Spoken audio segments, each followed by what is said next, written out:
Hey, this is C&D Channel. I'm Chris. This is MMA for you. I'm going to be doing my post-fight analysis for UFC 169.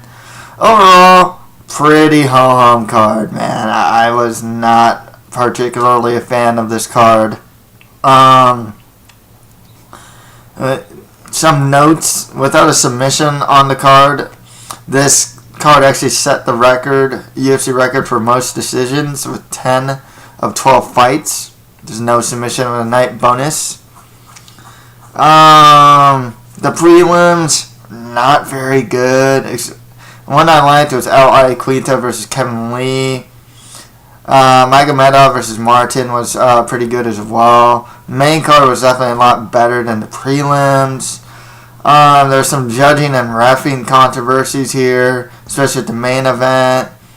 Patrick versus McDessie. Even Katone and Watson, there's some controversy there as well. Not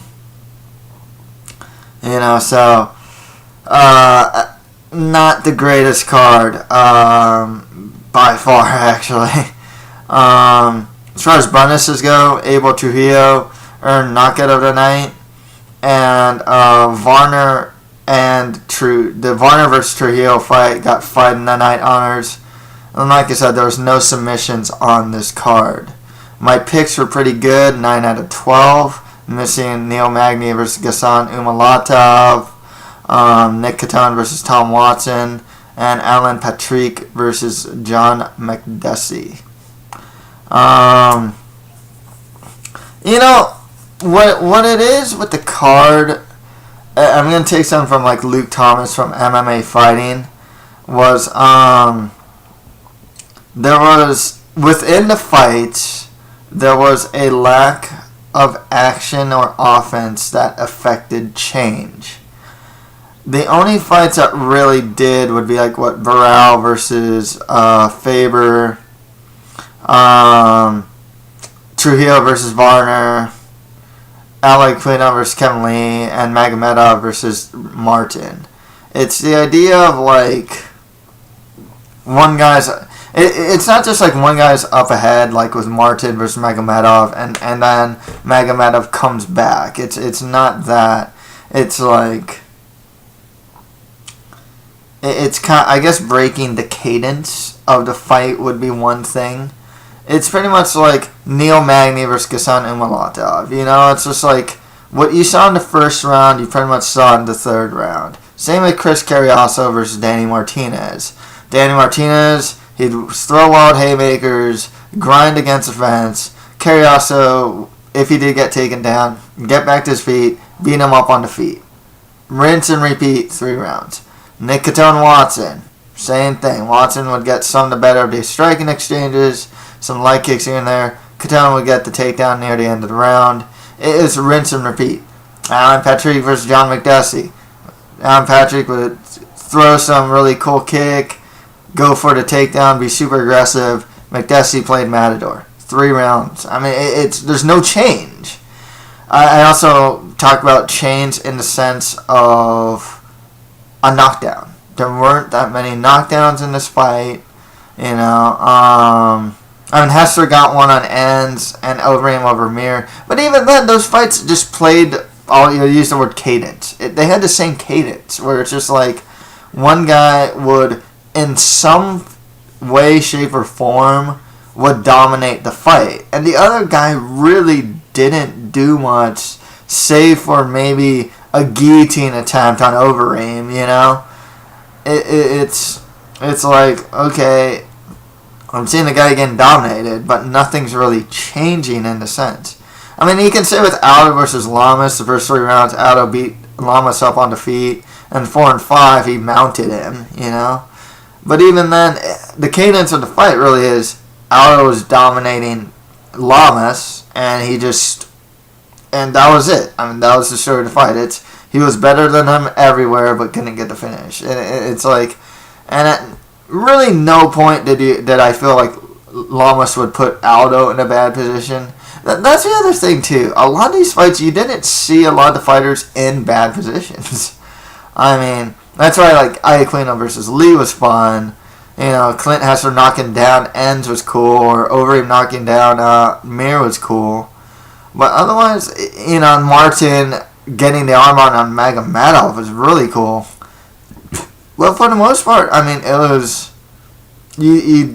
a lot of what you saw, like I said, in the first round would happen in the third round. It was the same cadence of the fight.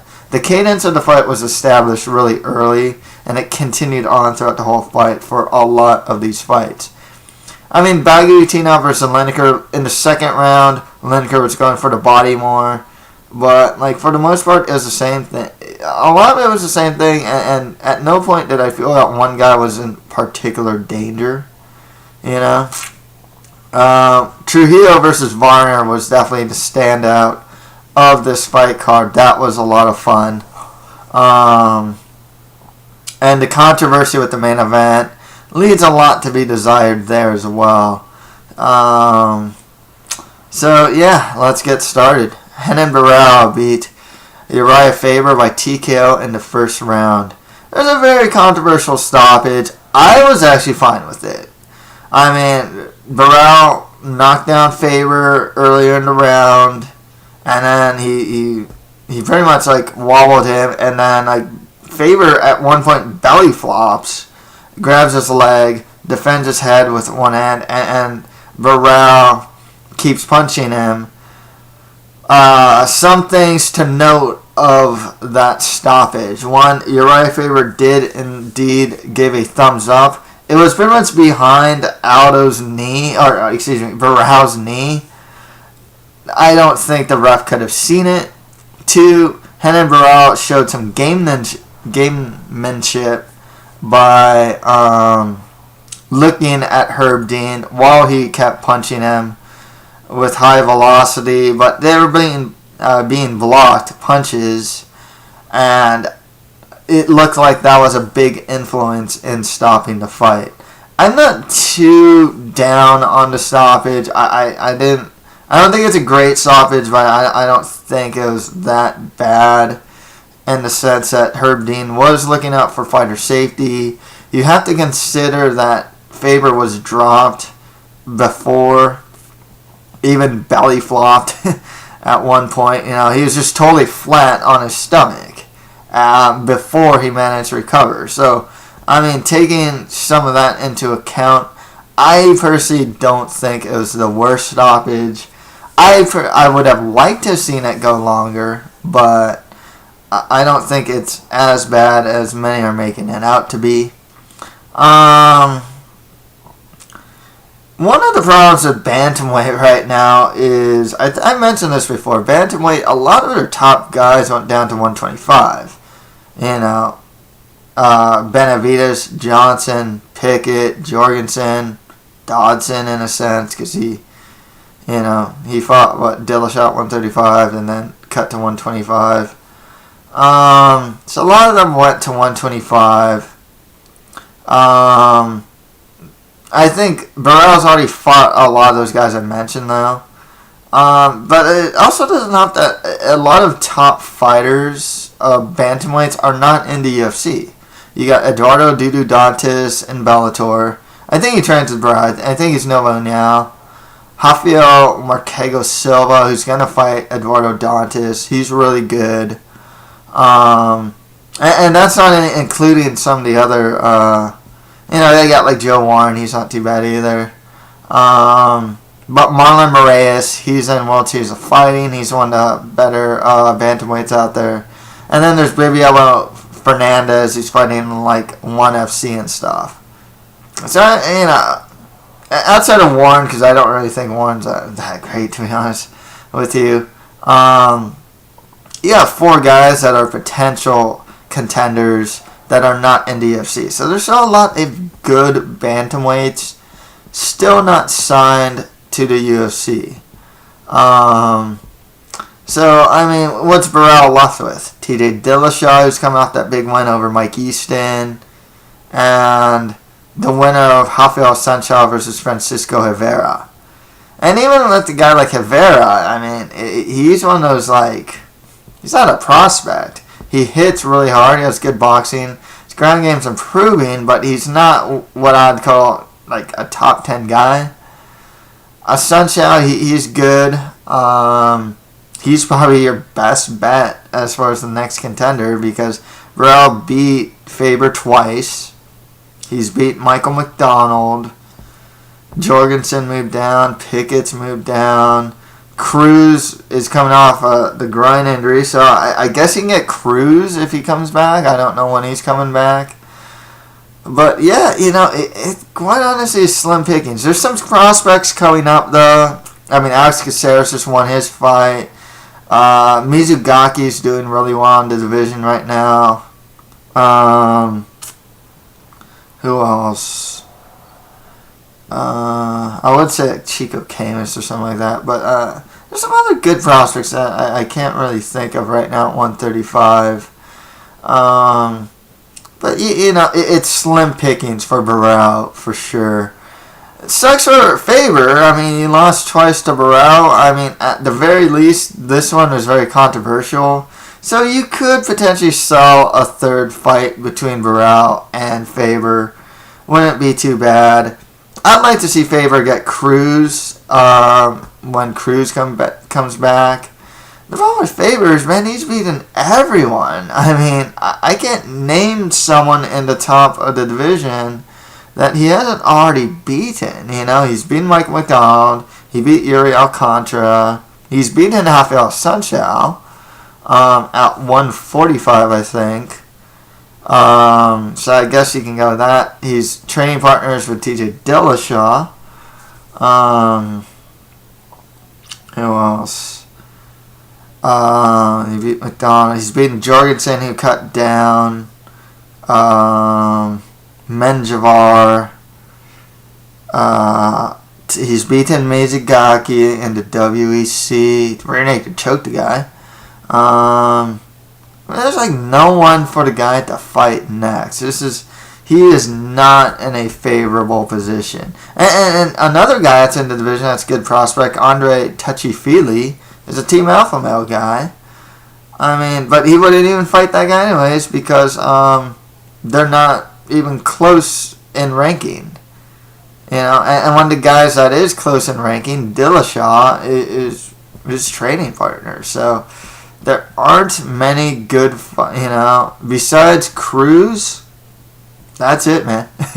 I think that's only a good fight for Faber. I mean, I don't know who you can give this guy, who Faber can fight, and Faber can beat everyone except for the champ. Maybe not Cruz.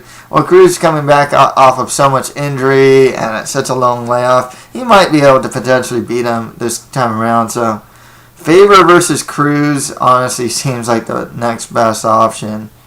Unless they can get Bibiano Fernandez, Marlon Moraes, somehow get Rafael Silva or Eduardo Dudu Dantas out of Bellator. It's slim pickings. Unless you want to do like Faber versus Alex Caceres or something like that. Or do rematches. I don't see many good fights for Faber, to be perfectly honest with you. Next fight after that, Jose Aldo beat Ricardo Lamas by unanimous decision. So, according to Dana White, Aldo versus Pettis at 155 is next for Jose Aldo. This fight was a cool fight to watch in the sense that you got to see Aldo's full arsenal. I love, he out-wrestled the wrestler. He took him down. And the first 3 rounds is striking, and then the 4th and 5th is mainly grappling. And Aldo showed, one thing that Lamas was doing, and this is a big mistake, I make this mistake all the time, is that he was trying to hit butterflies while Aldo was already in a standing or like a squatting position. It doesn't work because the guy's already kind of elevated. You can't really elevate him more in a sense. It's just not going to happen. That's not how butterflies work. And Aldo was able to pass to mount on the 4th and 5th round, even getting close to was really close to getting in a rear naked choke on Lamas. Lamas, he showed a lot of heart. You know, he kept going at it. The leg kicks didn't affect him as much. I think one theory I have is that they were kind of hitting behind the leg, and you notice that, like, you know, if you hit the side of the leg and it doesn't move, that's worse than if you hit more like behind the leg and the leg moves, because the impact, the force is getting redirected a little. And I noticed that a lot in this fight. Like, not to say it wasn't, it didn't hurt or anything. I just think that, like, had Lamas's leg been more stationary and planted, and not moved when he got kicked, I think those leg kicks would have even been more dangerous and be more like Aldo versus Faber. Don't get me wrong, once again, they were still very devastating leg kicks. One thing about Aldo in the stand-up especially, his left hook, right leg kick combo is just insane. He spammed it at one point in the fight. It was just left hook, right leg kick, left hook, right leg kick, and it was just like, and it all hit too. Like, he spammed that a lot. He went for the body, which was really cool as well. Lamas, he was still there. He was always there.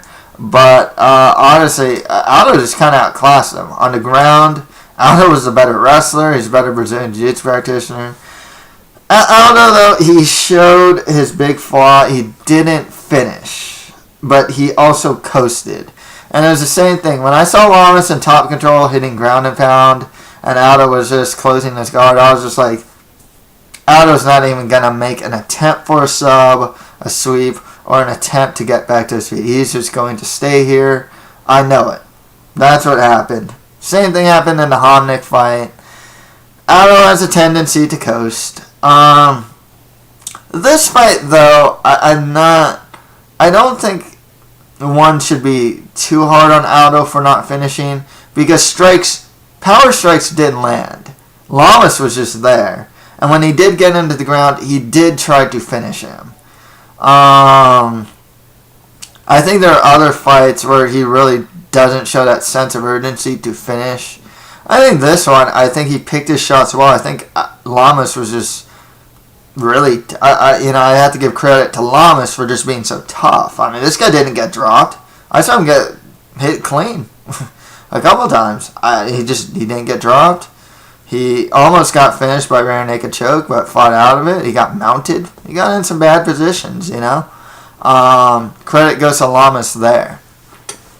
I can't talk about Aldo without talking about Joe Rogan's Okay, whenever you watch a Jose Aldo fight, you can always count on Joe Rogan. Well, 145. Maybe not at 155, but at 145. Always count on Joe Rogan to mention how vicious the weight cut is, and on the 4th and 5th round, how he's slowing down, and how he's so gassed out. I mean, it's one of the biggest flaws with Joe Rogan. I like the guy, but one of his biggest flaws as a commentator is inserting and imposing his own narrative in a fight, even when what is actually happening in the fight is totally different. When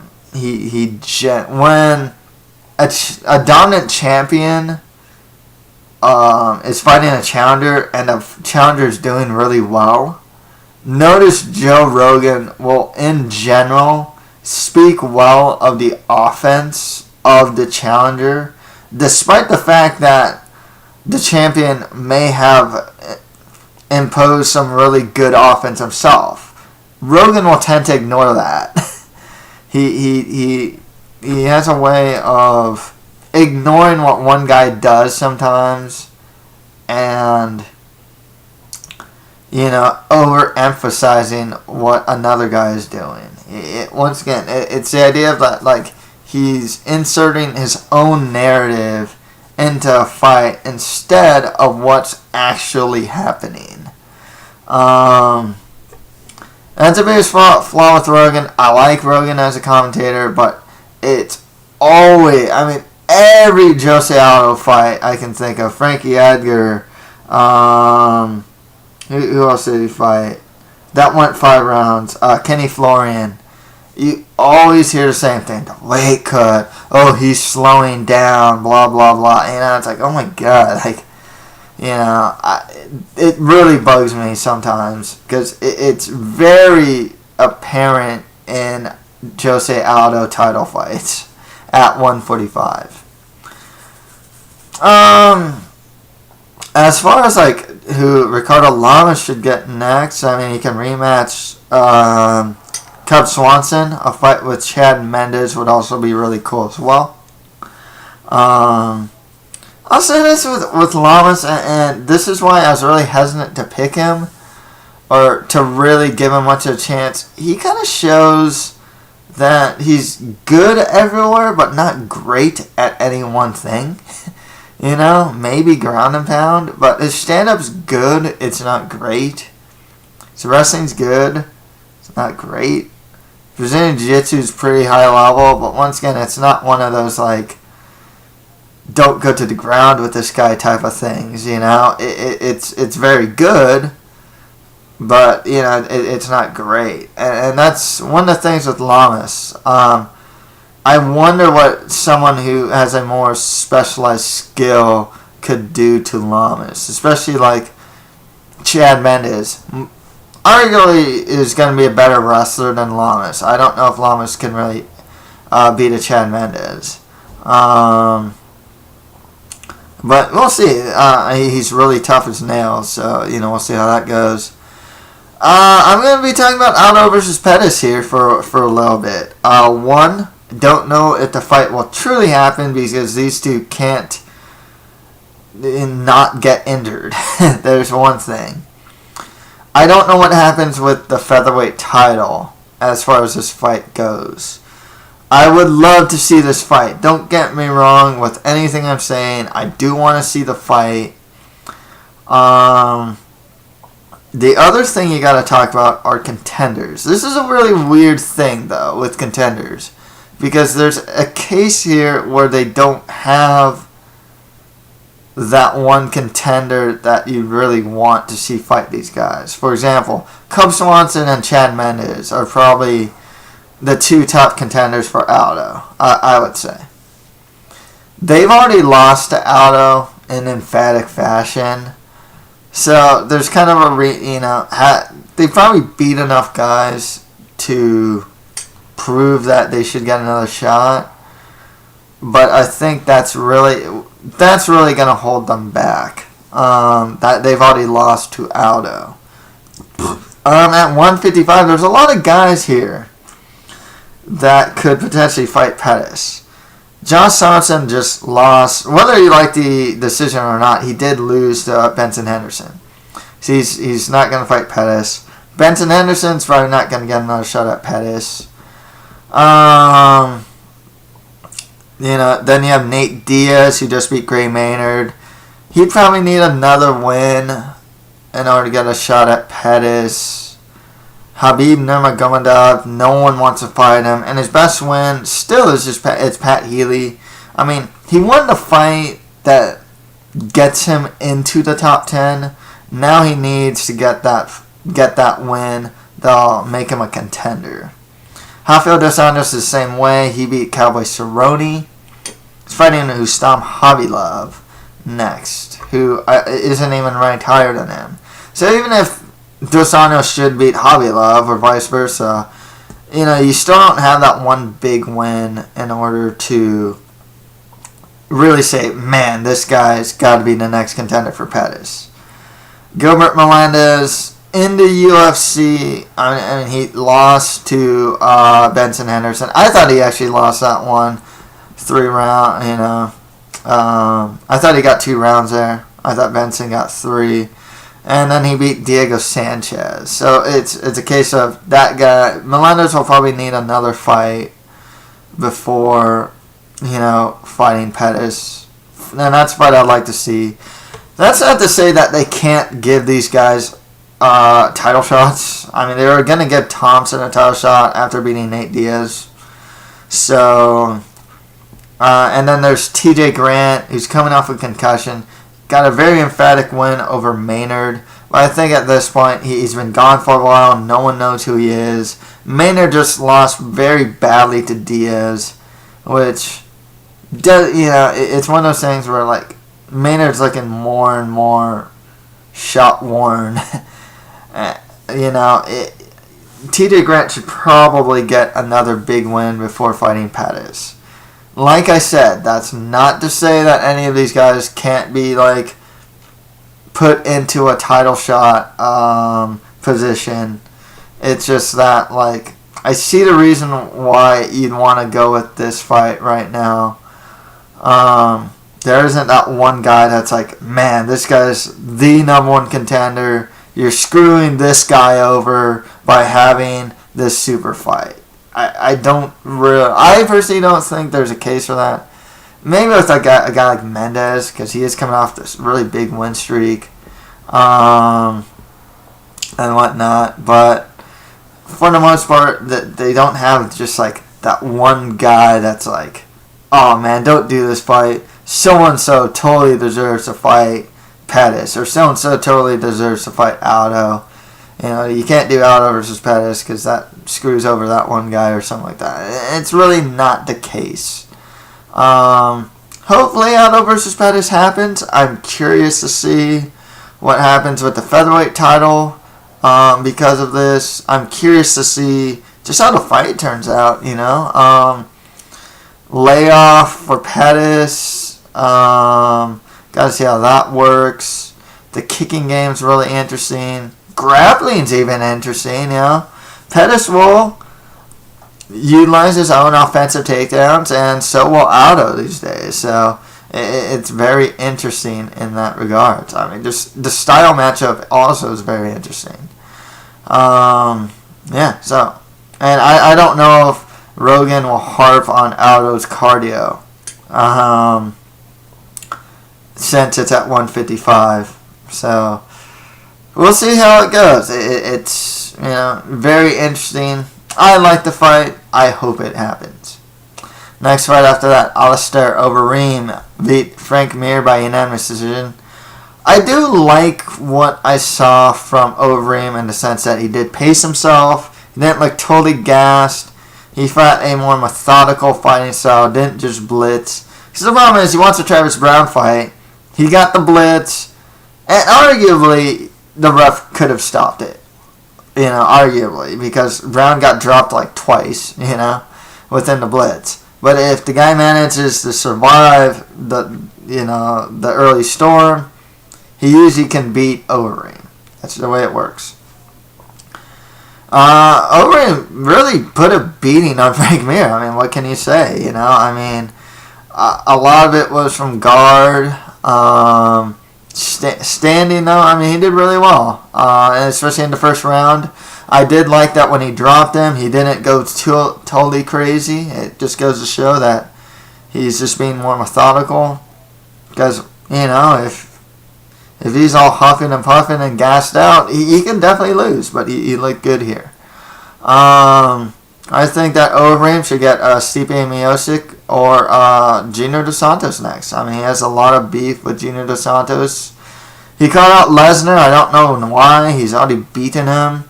And Lesnar, I don't think is going to back to the UFC. To be perfectly honest with you. Stipe is coming off that win over Gonzaga. He's looking all right these days. So, there's some good fights for Overeem. Mir's on a 4-fight losing streak, all to like really good guys. I mean, if they're gonna have a fight, I guess you can let them play gatekeeper to Brendan Schaub, or the winner of Mitrione versus Sean Jordan, or something like that. Or else you can just give him someone coming off a loss. You can go Frank Mir, Gabriel Gonzaga. I mean, there are some fun fights for him. I would actually like to see, like, I don't really know what to think about him. I'm not one to call when a guy should retire, but maybe he should start thinking about that too. Starting to use TRT now. And he's losing to only the top guys, but he does get dropped a lot too. Junior Dos Santos dropped him. Daniel Cormier didn't manage to do much in that regard, though. Overeem dropped him. Josh Barnett dropped him. So, it's definitely not safe for Mir to fight some of these guys. In the game of head punching, of course. But yeah, I think the UFC will keep him regardless. They should give him a winnable fight next, to be perfectly honest with you. Gonzaga is probably the best bet, but the problem is Gonzaga might be able to beat Mir at this point. So it's really tough to say. If you want to give him someone easier, someone that he can take down or maybe even outstrike, but especially someone he can take down and work his ground game with, that's kind of who you'd want to go. Or if you can give him a prospect like a Brendan Schaub or something like that, if you want to do that too. Okay, next one out that, Ali Bagautinov beat John Lineker by unanimous decision. The first round kind of set the tone for the rest of the fight. Bagautinov was looking to counter a lot with his wrestling over Lineker, which is a really smart strategy. And Bagautunov's ground game was just superior to Lineker's. He even went to, Lineker was going for a leg lock, and Bagautunov was in a standing position in the third round. Started waving to the crowd, started posing and stuff. He is just superior in that regard. His stand-up's actually not too bad. He managed to tag Lineker in the face a couple times. And he does have some power there. Lineker's got a hell of a chin. He was aiming for the body. He had a good strategy in the second round to aim for the body, which made it really hard for Bagautunov to get the takedowns. But, the wrestling and grappling really won it for Bagautunov. Lineker made weight on the second attempt, so he's not that big for flyweight, to be perfectly honest with you. He always has a problem making weight, though. He's a fun action fighter. If he stays at 125 or even goes to 135, there are fun fights for him. Just give him lower to mid-tier guys, really. Bagautunov, though, I'm kind of thinking he gets a title shot, to be perfectly honest with you. I just can't think of who would be next. To get the title. There isn't that many contenders, and Bagautunov's 3-fight win streak, beating Marcos Vinicius. Then he beat Tim Elliott, who's a good fighter, and then he beat a top guy in John Lineker. So he's more or less the clear-cut next guy, in my opinion. I guess you can also go with Zach Makovsky. I'd like to see Bagautunov versus Makovsky or Bagautunov versus Dodson next. I think those would be really cool fights. You can also go with Uncle Creepy. That'd be a cool one versus Bagautunov. So there's good fights for him, but I kind of think he's, at this point, considering how thin the division is, it's growing, but it's still thin. Yeah, I would say Bagautunov versus Demetrius Johnson makes sense. I think there's enough merit in Bagautunov's wins and resume in the UFC so far to merit a title shot. It's not egregious or anything, Next fight off that, Abel Trio beat Jamie Varner by knockout in the second round. Definitely the fight of the night, this was a fun brawl. It was sloppy. Varner was playing Trujillo's game of brawling. I've seen a little more technical boxing from Varner. He kind of threw that away to play Trujillo's game. Trujillo's got a chin. Man, I mean, that knockout was a lot of fun. That whole fight was just a lot of fun. They were just brawling. I don't know what this says about Abel Trujillo, though. I mean, he is a prospect, but he's got power. He's a really physical dude. He's got a good chin. On a technical level, he still needs a lot of work. Defensively, he needs a lot of work. I mean, if you watch the first Roger Bowling fight, for example, Trujillo was getting tagged a couple times. And this fight, man, he almost got finished. Jamie Varner, he'll always be there. He takes fights on short notice. He generally has fun fights. I think he's on a losing streak right now, but he's a good, solid fighter. Takes fights on short notice. Well-rounded guy. It's more lower to mid-tier guys for him. With Trujillo, I think a good next fight for him would be Bobby Green. Both of them are around the same level of competition. Bobby Green's coming off a really good win over Pat Healy. And Trujillo, this win over Varner just isn't, is a pretty good win for him as well. So, yeah, I'd like to see Trujillo versus Green. I think they were originally supposed to do that anyways. So, another fight I'd like to see Trujillo with, he could get McDessie. Wouldn't be the worst one. You could go with Anthony Njokuani. I think that'd be really fun. I don't know if they're in the same place, but Trujillo versus Barboza wouldn't be too bad either. But yeah, there are good fights for Trujillo. I don't really know what his ceiling is as far as him being a prospect is concerned. This was a good win, but he didn't show. What it is with a lot of prospects is showing growth. He didn't really show much growth here. He kind of brawled. And he only showed what's already been established. He has power. He's got a good chin. He has defensive liabilities, though. So yeah, it's tough to say where he is as far as being a prospect is concerned. On to the prelims. Alan Patrick beat John McDessie by unanimous decision. Pretty egregious scorecards here, man. 2-29-28 and a 30-27.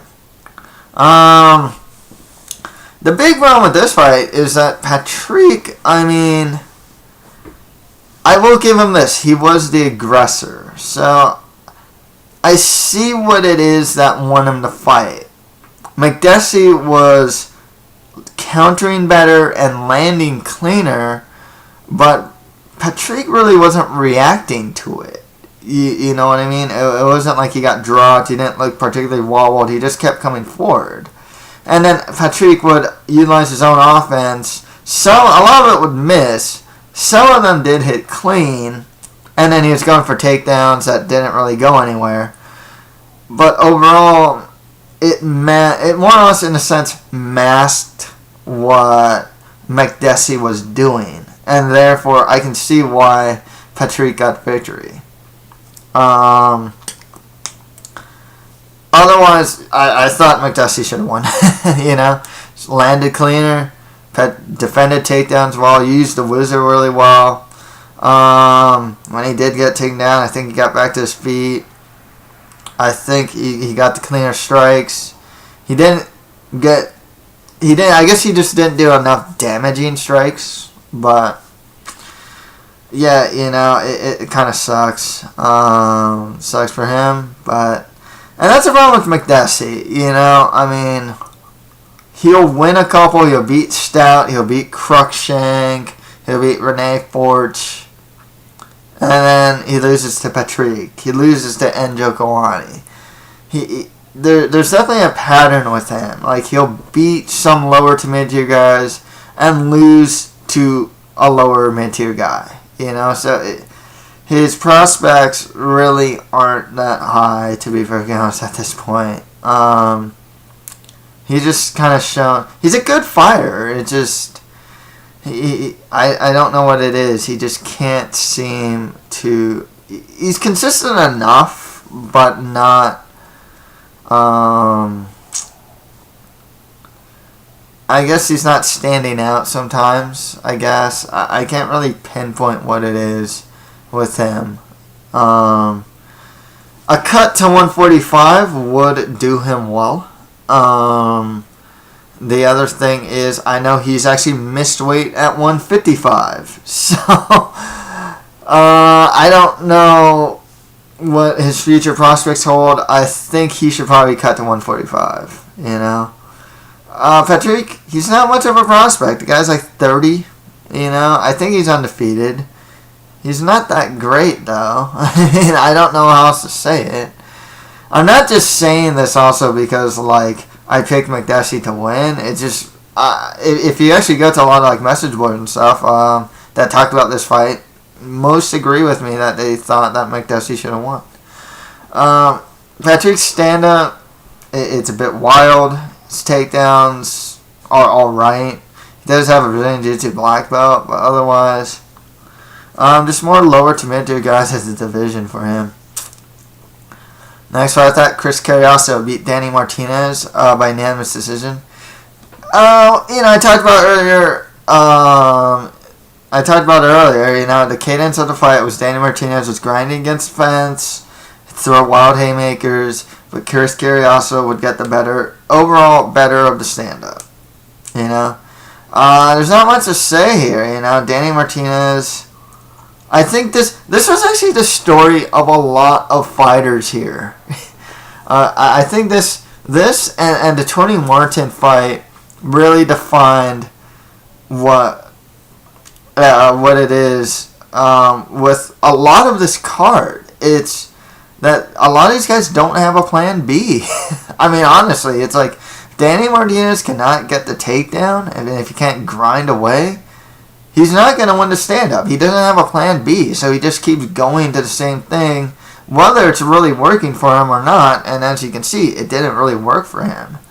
I say that with Tony Martin because like he did really well in the first round, but then when Magomedov, well, I'll talk about it when the fight happens. But like, it really was the same. And you can say that a lot with most of these fights. And there's just no plan B for a lot of these guys. At the very least, with Lineker versus Bagitunov, at least Lineker can punch the body and kind of change it up to make it hard for the takedowns. A lot of these guys just don't have any sort of plan B. And that's what I kind of saw with Danny Martinez here against Chris Carriazo. Just for both these guys too, just more lower to mid-tier guys of the division. Next right at that, Nick Catone beat Tom Watson by split decision. Controversial in the sense that Catone managed to get takedowns, but didn't do anything with them. And Watson arguably was getting the better stand-up, especially with leg kicks. I wasn't too down with this. I mean, like, I thought it was a fine decision, to be honest. I thought Catone won, to be honest with you. It was not the greatest fight. A lot of what you saw in round 1, you pretty much just saw in round 3, you know? I mean, what can you say? They're two lower tier guys. They have one very specific good skill set. Like, Watson's a veteran, but he's mainly a stand-up guy. His ground game's never been that strong.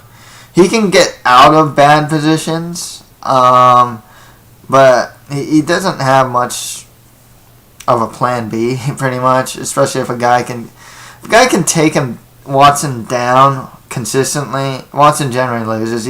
I remember seeing that like MFC, Jesse Taylor's like taking down Watson over and over again. Catone, the stand-up's not too great. Good wrestler, good grappler. You know, he needed this win pretty bad. Just more lower to mid-tier guys for these guys. Watson in particular should probably just get more strikers. This is a really bad stylistic matchup for him, you know, in hindsight. But yeah, he can have fun fights when guys are striking with him. I don't think they cut him, you know, because he is an action fighter.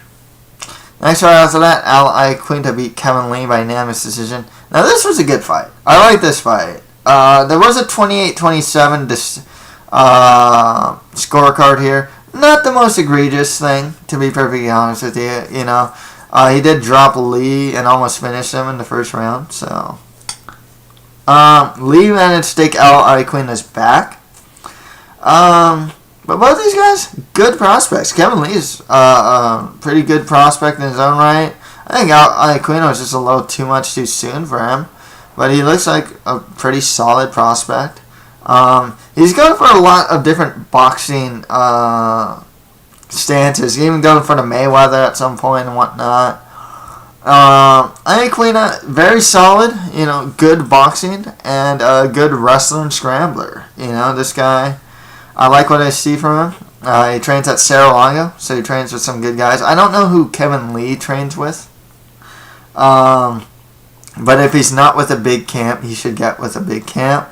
And both these guys, Iaquina actually, you know, he's quietly getting a win streak over some decent guys.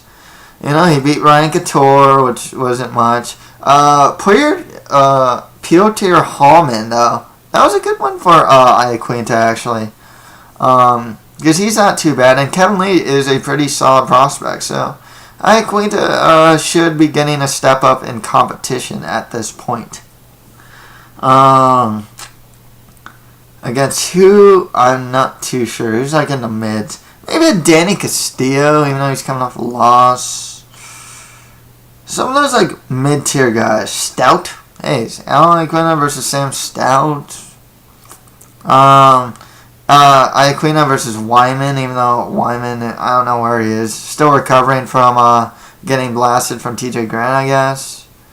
Just kind of that level, you know, those like, that mid-level. I think he should be fighting those like mid-level guys at this point. Speaking of a guy that needs to get to better camp, Clint Hester beat Andy Enns by unanimous decision. I heard that Hester trains at X3 Sports or something like that. I think that's the name of it. I never heard of that camp. He does train at ATT Atlanta as well, but he's a guy that is a very raw prospect that could really use, could really improve if he's with one of the top camps out there. His strike, he hits really hard. His striking is good. It's definitely his strength. He's got a good chin, and he did show some offensive takedown ability as well. His cardio still needs some work. He didn't look super gassed out or anything like that, but you can definitely tell he does slow down. But once again, I think right now his ceiling without a better camp would be around like the top 11 to 15. With a better camp, I think he could be a top 10 guy. He's still in his, I think, late 20s. I think he's like 28 or something like that. Still improving. And he's got a lot of raw, you know, like I said, raw physical tools. He definitely needs to step up in competition. He needs to stop fighting the Ultimate Fighters of the world.